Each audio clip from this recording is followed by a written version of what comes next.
of Canada's 20th federal election, party leaders make their final appeal to their constituents.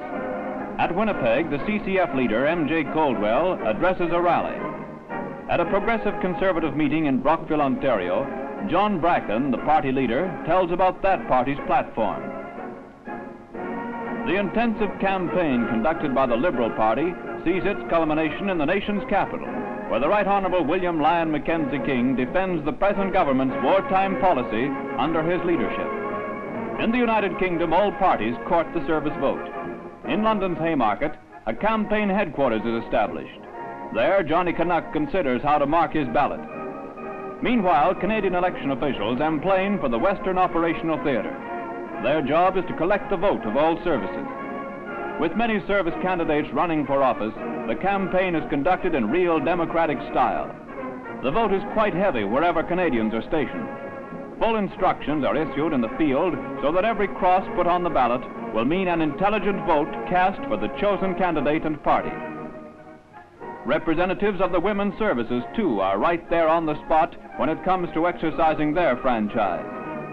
For detached troops, mobile polls are used to collect the vote from those who can't journey in to an established polling booth. Across Canada, the civilian vote is a heavy one. Civilian and service votes give the Liberal Party a working majority of 121 seats, although the service vote defeats Mackenzie King in Prince Albert constituency. He may run again in Ottawa East. The Progressive Conservatives tally 64 seats as the government's loyal opposition. The CCF elects 26 representatives. After the election, the three party leaders address the nation. The people of the nation have spoken. I accept their verdict, and I extend my congratulations to the government. The party I lead will work consistently towards the objectives outlined in our manifesto. As an opposition, we shall be vigilant and cooperative, and carry out our responsibilities without bitterness. Now I'd like to express my appreciation to all those who have given and are giving support to our people's movement. For myself, I shall go forward. I know that I shall suffer under some of the handicaps we knew before the House closed, but we believe in the ultimate success of our movement, and we shall continue to go forward with absolute confidence of future success. There is no longer any doubt that the result of today's voting means the continuance in office of a Liberal administration with a majority over the combined total of representatives of all other parties in the House of Commons. The mandate the government has received today is a mandate to strive above all else for full employment and social security in our own country, and for a new world order, an era of world security and world peace based on international understanding, on mutual aid, on friendship and goodwill.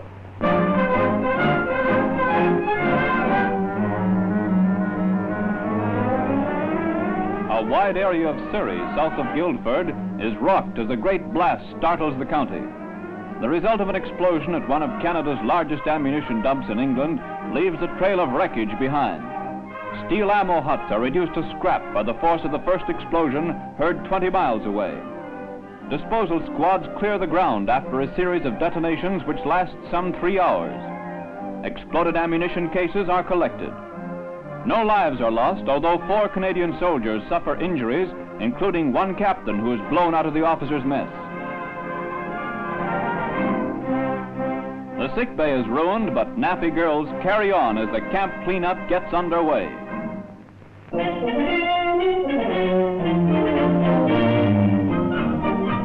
At the Hayes farm in Calgary, Jack Hayes milks his world's champion butter producer. She is 6 years old, Alberta-bred Holstein, Alcatra Gervin. The Western glamour girl can sure take the punishment. She's been milked every 6 hours, day and night, for a year. As the last drop goes into the pail, her fans wait for the verdict as government inspectors take samples and weigh the last few ounces of her terrific output. She is declared world's champ and receives the plaudits of her butter-making buddies.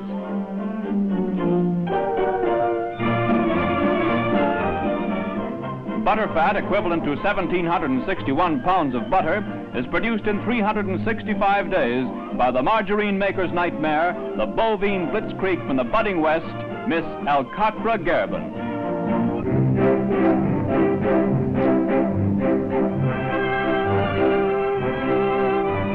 At Trinity College of England's famous Cambridge University, servicemen of many nations are welcomed on the commencement of a leave course.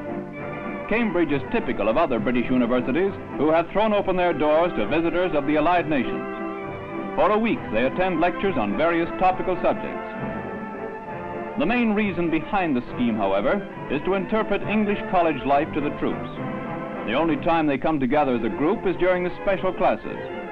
Their time away from class is spent entirely with the students. Billeted with them in their various colleges, they learn just how a typical undergraduate lives and what his interests are. Through the classical portals, they walk in the footsteps of men who have gone forth through the years as builders of a mighty empire. In time-honored halls, the representatives of the young dominions and the Americas absorb the atmosphere of culture traditionally associated with the venerable institutes of higher learning.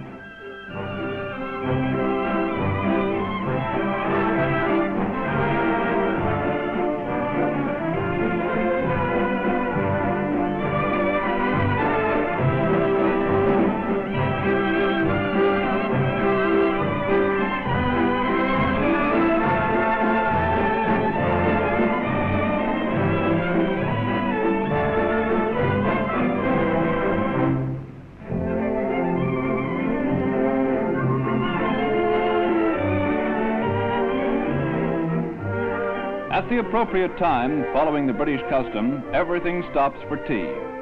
Many questions are answered by genial professors over the teacups. On common ground, men from the earth's four corners arrive through discussion at a more complete mutual understanding. On the River Cam, the good old pastime of boating is enjoyed by the visitors.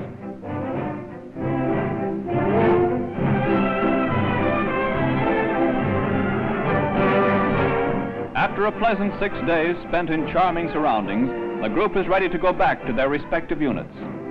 As the college provost bids them Godspeed, they return to their job of soldiering, enriched in mind from their stay on the Cambridge leave course.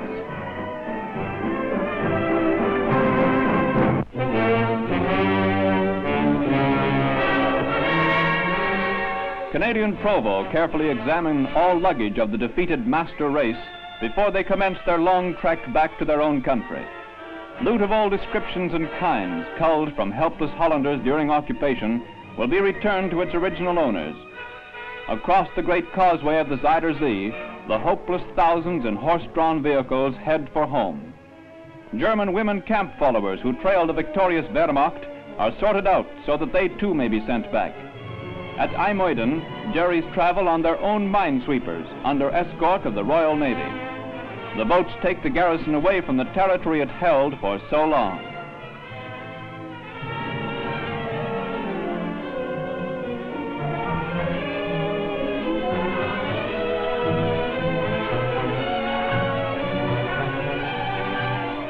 Day after day, the steady stream of traffic moves towards Germany. There are no regrets at the departure. Holland is only too glad to see the last of her oppressors.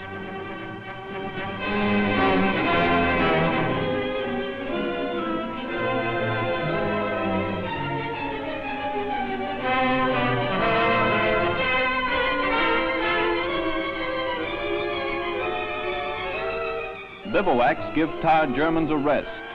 Walking back from a joyride is no fun. Ask Jerry, he knows.